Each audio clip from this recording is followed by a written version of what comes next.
Today, we're counting down the 50 dumbest medical treatments people actually tried. And trust me, by the time we reach number 1, you'll never look at natural remedies the same way again. You've got a headache, maybe some anxiety, or, demons living inside your skull. The obvious solution, according to ancient medicine, was trepanation, drilling or scraping a hole into your head to release evil spirits or balance the body's humors. This practice dates back over 7,000 years, with skulls from Neolithic Europe, Africa, and South America showing signs of deliberate drilling and, terrifyingly, signs of healing. That means many people survived this procedure. Even the ancient Greeks and Romans thought trepanation could treat epilepsy, migraines, or mental illness. Of course, it did none of those things. But hey, nothing says healthcare like a DIY lobotomy with a rock. If there's one thing humanity loves, it's the promise of eternal life. And in ancient China, that came in the form of liquid mercury. Alchemists swore it could grant immortality and heal disease. Spoiler, it couldn't. The most famous victim was Qin Shi Huang, China's first emperor, who died after ingesting mercury pills designed to make him live forever. Ironically, they sped him toward an early grave. And he wasn't alone. Nobles and emperors across Asia consumed mercury tonics, unaware they were literally poisoning themselves from the inside out. Symptoms included tremors, madness, and organ failure. But sure, immortality sounds worth it, right up until your kidneys melt. This isn't a metaphor. Doctors in the 18th century Europe literally blew tobacco smoke into patients' rectums to treat everything from constipation to drowning. The idea was that nicotine would stimulate respiration and revive vital organs. The treatment became so popular that tobacco enema kits were placed along the River Thames to help rescue drowning victims. But reality soon set in. Far from saving lives, they often cause nicotine poisoning and internal burns. So the next time someone accuses you of blowing smoke, remember, it used to be a medical procedure. The ancient Egyptians were brilliant engineers and mathematicians, but their birth control methods? Not so much. Around 1850 BCE, women were advised to insert crocodile dung into the vagina as a contraceptive barrier. It was thought the dung's consistency would block sperm, and while it might have created a physical barrier, it also created a world-class infection risk. Researchers believe the pH may have even increased the chance of pregnancy. Because nothing says romance like crocodile poop. In the 19th century, women were routinely diagnosed with hysteria, a vague catch-all for anything men didn't understand. Anxiety, sexual frustration, even boredom. One proposed cure? Zap them with electricity. Electrotherapy machines were marketed as cutting-edge treatments that could reset the nervous system. Patients were strapped in and shocked on various parts of their bodies, including their reproductive organs. Far from curing anything, these devices mostly caused burns and trauma. It was less healing energy and more Victorian torture chamber. Got a stutter? No problem. 19th century doctors had the perfect solution: cut out half your tongue. The theory was that reducing tongue mass would improve articulation. The reality? Most patients were left unable to speak at all, or bled to death from the brutal procedure. Surgeons proudly reported their work in medical journals, right up until people realized that fixing speech by removing the organ that produces it was, in fact, insane. If you thought drinking your own urine was a TikTok trend, think again. It's been around for thousands of years. Ancient Indian Ayurvedic texts claimed urine had healing powers, and even Roman soldiers reportedly used it to clean wounds. Despite zero scientific backing, urine therapy still has modern followers who claim it cures everything from cancer to acne. In reality, it's just waste. Sterile when produced, sure, but absolutely not medicine. You're not detoxing, you're just retoxing. During the Renaissance, Europeans believed life force could be transferred through the body, so they ground up human remains and ate them.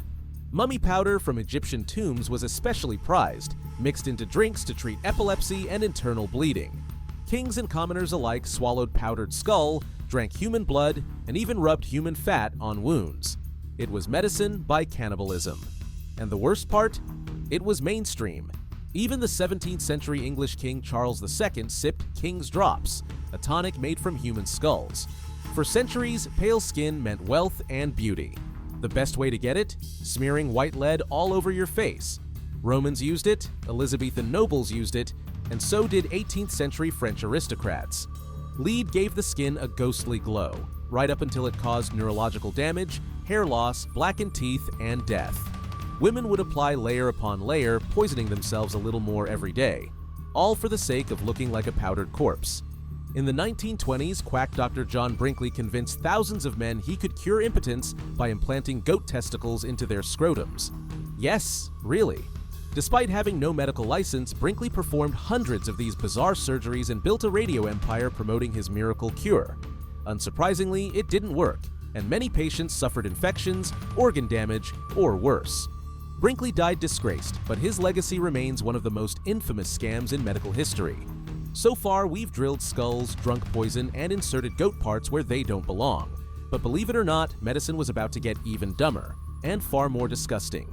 If you thought ancient dentistry was barbaric, wait until you hear this one. In ancient Egypt, doctors treated toothaches by crushing dead mice into a paste and applying it directly to the gums. Yes, you heard that right. Their solution to an infected mouth was to shove rotting rodent puree into it. The logic was simple, and by simple, I mean idiotic. Animals were thought to possess natural healing energies. So if a mouse was small and nimble, maybe its essence would scurry through your body and cure your toothache. Of course, in reality, this treatment probably introduced more bacteria and infections than it cured. Imagine showing up to the dentist today and they say, "Open wide, I've got a fresh batch of mouse smoothie for that molar." When syphilis swept across Europe in the 15th and 16th centuries, doctors had one go-to cure: mercury. They rubbed it on sores, injected it, inhaled it as vapor, and even made patients hold mercury in their mouths. It became so common that a saying was born, "One night with Venus, a lifetime with Mercury." Unfortunately, they weren't joking. The treatment often lasted for months and caused horrific side effects like tooth loss, kidney failure, and death. And worst of all, it didn't work. Syphilis bacteria laughed in the face of mercury, and countless patients died from the cure rather than the disease. Truly peak medicine. In the early 20th century, cigarette companies aggressively marketed smoking as a treatment for asthma and lung conditions. The pitch was that inhaling smoke would open up airways and soothe coughing fits. Brands like Dr. Batty's asthma cigarettes promised relief, and people bought it, puffing away as their lungs slowly collapsed. Of course, we now know smoking causes asthma flare-ups and lung disease, but at the time, doctors even endorsed these products. It's like trying to put out a fire by throwing gasoline on it. Except the fire is your lungs, and the gasoline comes with a Surgeon General's warning. In 19th century England, measles was often treated not with isolation or medical intervention, but with boiled carrots. Doctors believed carrots could soothe the blood and strengthen the body's defenses. Parents dutifully fed carrot mush to their feverish children, and then watched helplessly as the disease progressed exactly as it would have anyway. Measles claimed countless young lives before vaccines were developed, and no amount of root vegetables ever changed that. It's a reminder that intentions don't equal results, especially when your treatment belongs in a soup, not a hospital. In medieval Europe, surgeons had a very direct solution for hemorrhoids: cauterize them with red-hot iron rods. Forget soothing ointments. We're talking literal branding irons applied where the sun doesn't shine. The belief was that burning away the swollen veins would cure the condition permanently. And while it sometimes worked, the agony, infections, and lifelong scarring it caused were often worse than the hemorrhoids themselves. It's hard to imagine the pain, and harder still to believe that people paid for this torture. A flaming poker is many things, but medical device is not one of them. In the 1920s, before the dangers of radiation were well understood, companies sold radioactive water as health tonics. One infamous brand, Radithor, promised to restore vigor and rejuvenate the body. Wealthy elites drank bottle after bottle, convinced they were absorbing life force. One American millionaire, Eben Byers, drank so much Radithor that his bones literally disintegrated. His jaw fell off before he died a slow, horrifying death. Yet even then, some companies kept selling radioactive products, because apparently nothing says vitality like glowing from the inside out. The term snake oil salesman exists for a reason. In 19th century America, charlatans sold bottles of so-called snake oil that promised to cure everything from arthritis to baldness. Most contained nothing but mineral oil, alcohol, and bold-faced lies. The original Chinese remedy did contain omega-3 rich snake fat, but the American version was pure scam. Despite repeated failures, people lined up to hand over their money, desperate for a miracle. This era cemented a truth that still applies today.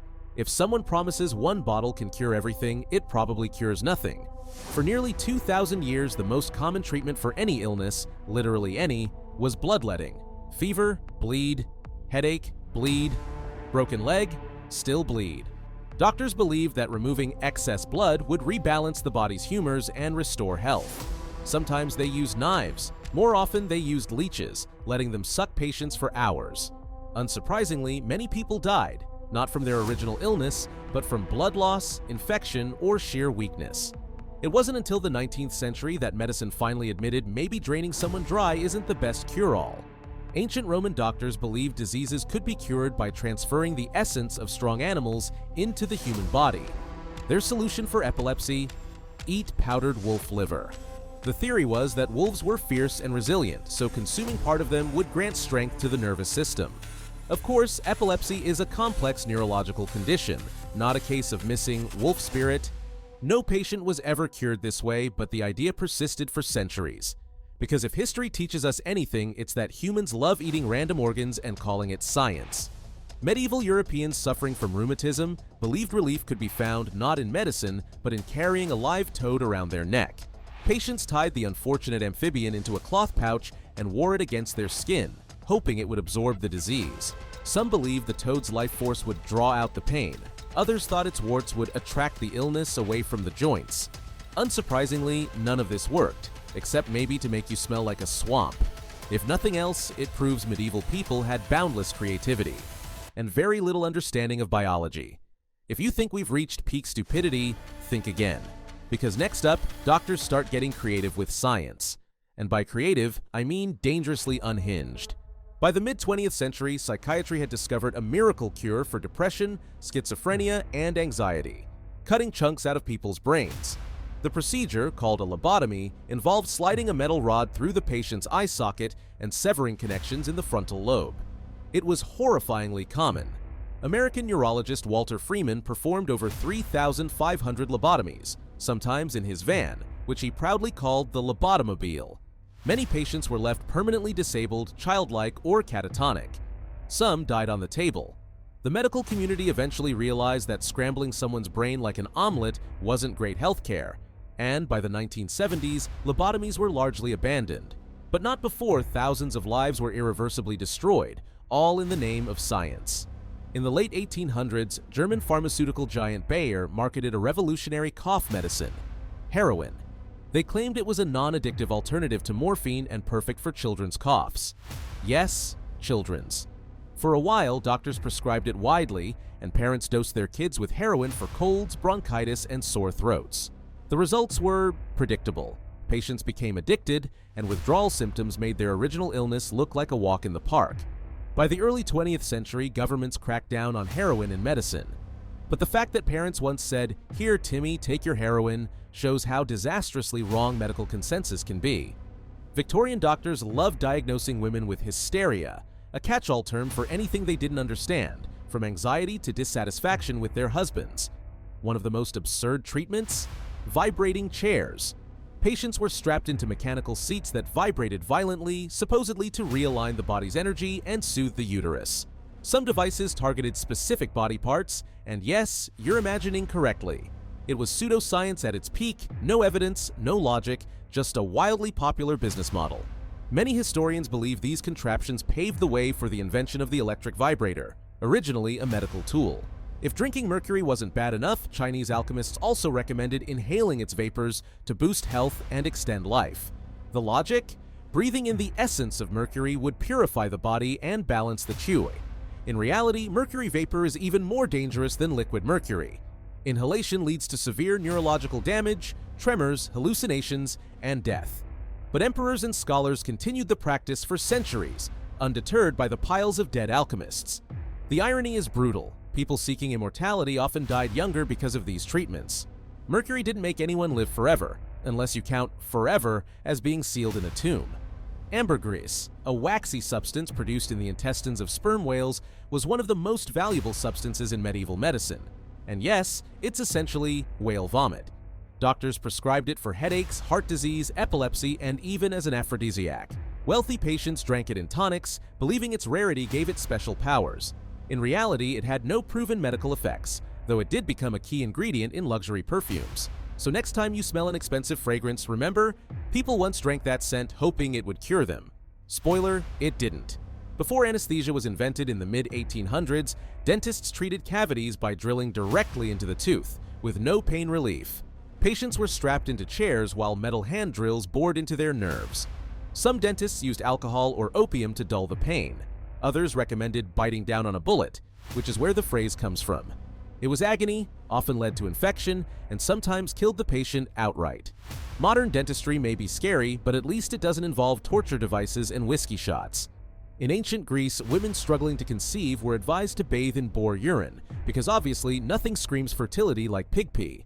Doctors believed that the boar's virility would transfer to the woman, boosting her chances of pregnancy. Unsurprisingly, this method had zero effect on fertility.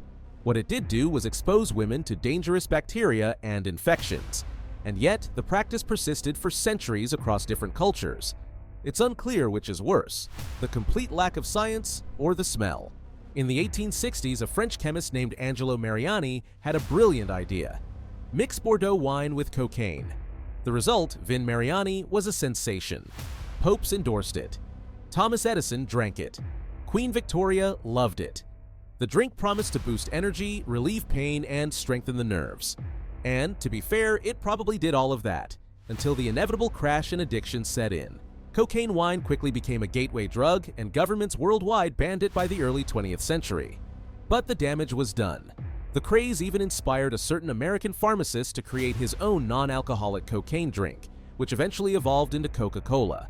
Long before anyone understood germs or circulation, ancient doctors believed health depended on 4 humors: blood, phlegm, yellow bile, and black bile. Illness? Clearly too much blood. Solution? Drain it. From Greece to medieval Europe, bloodletting was standard practice for fevers, infections, even childbirth. Some patients lost liters of blood in a single session. George Washington himself died after being bled of nearly half his blood volume during a throat infection. It took over 2,000 years for medicine to realize that draining someone dry probably isn't healing them. In the 19th century, postpartum depression was barely understood, so doctors prescribed the worst possible treatment: forced bed rest for weeks or even months. Women were confined to bed, forbidden from reading, writing, or socializing, under the belief that total rest would calm their minds. Instead, it often made their mental health worse. Author Charlotte Perkins Gilman famously wrote The Yellow Wallpaper based on her own experience with this so-called cure, which nearly drove her insane. It's a stark reminder that ignorance, even when well-intentioned, can be just as harmful as outright malpractice. By now, it's clear medicine wasn't just dumb, it was downright dangerous. But brace yourself, because the next set of treatments weren't ancient mistakes. They were modern disasters. Once upon a time, parents took their kids shoe shopping and blasted their tiny feet with radiation for fun. Enter the X-ray shoe fitting machine, a 1930s invention that let shoppers see how well a shoe fit by looking at the bones inside. The catch? No one was wearing lead aprons. Customers and employees were exposed to dangerous doses of radiation daily. Sales clerks who stood near these machines often developed burns, skin cancers, and even lost toes. By the 1950s, doctors realized that nuking people's feet probably wasn't great for business or public health, and the devices were quietly phased out. But not before tens of thousands of people got a shoe size and a side of ionizing radiation. Before antiseptics or anesthesia, medieval surgeons treated battle wounds with the only thing they knew: boiling oil. The logic was simple and horrifying. Pouring scalding liquid into a wound would seal it and prevent infection. Instead, it caused unimaginable pain, deep tissue burns, and almost guaranteed infection. Soldiers who survived their injuries often died from the treatment. Even battlefield surgeons admitted it was brutal, but they had no better ideas. It wasn't until the 16th century that French surgeon Ambroise Paré ditched boiling oil in favor of gentle ointments, and patients actually started surviving. Medicine, one small step away from literal torture. Want porcelain skin in the 1800s? Just take arsenic pills. Yes, the same stuff used in rat poison. Victorians believed that small doses could purify the complexion and give cheeks a rosy glow. And it worked, until it didn't. Symptoms ranged from nausea and hair loss to organ failure and death. But fashion was powerful, and many were willing to die to look pale and perfect. Today, we have Instagram filters. Back then, they had poison tablets. Progress, right? If you've ever seen someone stick a lit candle in their ear to draw out toxins, congratulations. You've witnessed one of the dumbest treatments still around today. Ear candling supposedly uses heat to create suction that removes earwax and improves health. In reality, it does nothing but drip hot wax into your ear canal and risks serious burns or perforated eardrums. Medical studies have repeatedly debunked it, yet wellness influencers keep the flame alive, literally. It's proof that pseudoscience is timeless. We might laugh at medieval toad necklaces, but people are still lighting candles in their heads in 2025. Before antibiotics, the go-to treatment for tuberculosis was fresh air. Patients were sent to sanatoriums, often in cold mountain regions, where they spent months or years lying outdoors, regardless of the weather.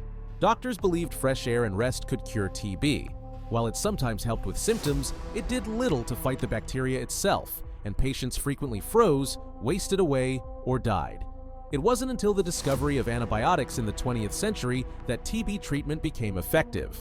Until then, the best medicine was apparently go outside and hope for the best. Want to lose weight without dieting? Just swallow a tapeworm. Early 20th century ads promised that ingesting parasite eggs would help women stay slim by letting the worm eat their food for them. It was a real thing, and yes, some people actually tried it. But while you might lose a few pounds, you'd also suffer from malnutrition, organ damage, and potentially death as the parasite grew to several meters long. Tapeworms were eventually banned as a weight loss method, though incredibly, modern black markets still sell them today. Humans, learning nothing since the Stone Age. In the early 20th century, radiation wasn't feared, it was fashionable. Companies sold radioactive face creams, toothpaste, and soap, claiming they would rejuvenate skin, whiten teeth, and make you glow, literally. Brands like Thoradia became wildly popular among Europe's elite. Unfortunately, they did make people glow, but not in a good way. Users developed burns, ulcers, and cancers from repeated exposure. By the time science caught up, thousands had suffered radiation poisoning. If nothing else, it proves humans will rub anything on their faces in the name of beauty. Yes, you read that right. In the early 1900s, drugstores sold cocaine toothache drops for children. They were advertised as soothing, safe, and fast-acting. And they were, until the addiction, hallucinations, and heart problems kicked in. Parents routinely dosed toddlers with cocaine to stop teething pain. Doctors recommended it, and society shrugged. It took decades and thousands of addicted children before regulators banned cocaine from over-the-counter products. The moral of the story, if your cure leaves a toddler hallucinating, maybe rethink the formula. When blood transfusions were first attempted in the 1600s, scientists had no idea about blood types, or even that human and animal blood were incompatible. Their solution? Just inject whatever was available. Sheep blood into humans, calf blood into children. The results were catastrophic. Most patients died almost instantly from severe immune reactions. One Frenchman famously convulsed and died minutes after receiving lamb blood. The practice was eventually outlawed, and remained so for over a century. Only with the discovery of blood groups in the early 1900s did transfusions become safe. Until then, it was less life-saving science and more barnyard roulette. In one of the darkest chapters of modern medicine, doctors in the 20th century used electroshock therapy to try to cure homosexuality. Patients were shown same-sex images and then given painful electric shocks in an attempt to create aversion. It was barbaric, unscientific, and deeply traumatic. Victims suffered psychological scars, memory loss, and sometimes death. And, of course, it didn't work, because homosexuality isn't a disease. This chapter of history is a sobering reminder that pseudoscience isn't confined to ancient times. Sometimes the dumbest medicine wears a lab coat and calls itself modern. We've seen poisons sold as beauty products, parasites prescribed as diet plans, and radiation marketed as self-care. But buckle up, the final 10 are the wildest, weirdest, and most disturbing treatments ever attempted. Medieval Europe had many bizarre remedies, but few are more disturbing than this. Boiling puppies alive to make a gout treatment. Yes, really. Physicians believed that the resulting puppy broth contained special healing properties that could draw excess uric acid out of the body. Patients would soak their swollen joints in the mixture or even drink it. Not only was this unspeakably cruel, it was completely ineffective. Gout is a metabolic condition, not something you can fix with puppy soup. It's a horrifying glimpse into a time when medical ethics weren't even a concept, and desperation overruled decency. Centuries ago, in parts of Africa, mental illness was thought to be caused by evil spirits trapped inside the head. The solution? Drive nails or spikes into the skull to let them out. This brutal ritual often killed the patient instantly or left them with permanent brain damage. But without understanding mental health, healers believed they were doing good. To them, the screams weren't evidence of torture, they were proof the spirit was leaving. It's hard to believe, but this wasn't unique. Similar skull-piercing rituals existed across multiple cultures, because apparently nothing says therapy like blunt force trauma.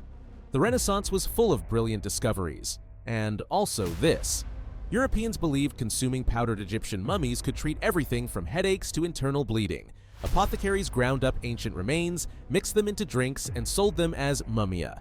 The demand was so high that grave robbers plundered tombs and even dug up freshly buried corpses to sell as fake mummies. The rich and powerful eagerly consumed these remedies, blissfully unaware they were literally eating people. It's hard to decide what's worse, the desecration of ancient remains or the fact that they thought cannibalism was a cure-all. Sometimes medical stupidity is simple. In Elizabethan England, one proven wart cure was to cut a mouse in half and press it against the wart. The belief was that as the mouse decayed, it would somehow draw the wart away with it. There's zero evidence this worked, unless you count the wart falling off from sheer disgust. But people swore by it, and the practice persisted for generations. It's one of many examples of sympathetic magic in medicine, the idea that like cures like. Apparently dead rodents and skin growths were close enough. The Romans loved their wine, and they loved it sweet. To achieve that, they boiled it in lead pots, which created a syrupy sweetener known as sapa. They then drank gallons of it daily. What they didn't know was that lead builds up in the body, causing neurological damage, infertility, gout, and death. Historians believe widespread lead poisoning contributed to Rome's decline, weakening its population over centuries. The empire that conquered the known world was slowly undone by sweet wine. Civilization, 0. Chemistry, 1. Before antibiotics, doctors fought syphilis with the next best thing, arsenic. The drug salvarsan, introduced in 1910, was hailed as a miracle cure, despite being highly toxic. While it occasionally slowed the disease, it also caused blindness, liver damage, and death. Patients endured agonizing treatments for weeks or months, hoping to survive long enough for the syphilis to go away. It was the best option available, until penicillin came along and cured syphilis without poisoning people. Progress can be measured by how much less deadly medicine becomes. Before germ theory, doctors believed that inhaling certain substances could purify the lungs. One popular method? Smoking tar and creosote. Patients with bronchitis or tuberculosis were told to breathe in thick, choking smoke because it would clear the airways. In reality, it caused chemical burns, worsened respiratory conditions, and often accelerated death. But the placebo effect was powerful, and patients swore they felt better, right up until they couldn't breathe at all. It's the 19th century equivalent of trying to clean a dirty room by starting a fire in it. If lobotomies weren't horrifying enough in hospitals, in the 1950s some companies marketed home lobotomy kits. Yes, devices regular people could use themselves.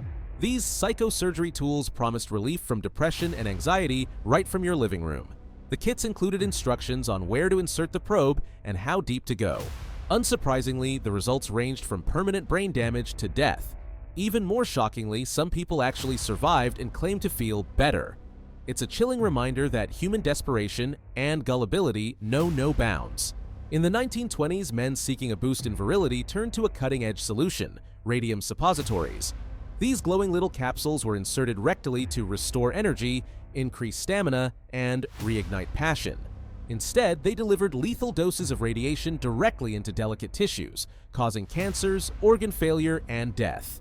Yet they sold in huge numbers, because nothing sells like insecurity and pseudoscience. It's hard to imagine a worse idea. Radioactive material in one of the most sensitive parts of the body, all for a placebo effect. Talk about playing with fire. You'd think by the late 20th century, humanity would have left skull drilling in the past. Nope.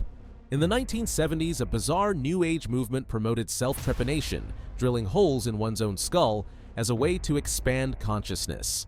Followers believed it increased blood flow to the brain and heightened awareness. Some performed the procedure at home with power tools, recording their spiritual awakenings. Others ended up in hospitals, or worse. It's astonishing that a practice from 7,000 years ago resurfaced in the era of space travel and color TV. Proof that stupidity doesn't just belong to the past, it evolves right alongside us. And there you have it, the 50 dumbest medical treatments people actually tried. From boiling puppies and eating mummies to injecting arsenic and inserting radioactive capsules, humanity's medical history is a mix of brilliance and breathtaking stupidity. It's easy to laugh now, but remember, these weren't jokes. People truly believed these treatments would heal them. And in a few centuries, people might look back at our medical practices with the same disbelief. So the next time you're grumbling about taking antibiotics or getting a shot, just be thankful your doctor isn't recommending a goat testicle transplant. Which of these treatments shocked you the most? Tell us in the comments below. And if you want more dark, ridiculous, and fascinating stories from history, subscribe, because at Brain Fart History, we never run out of humanity's worst ideas.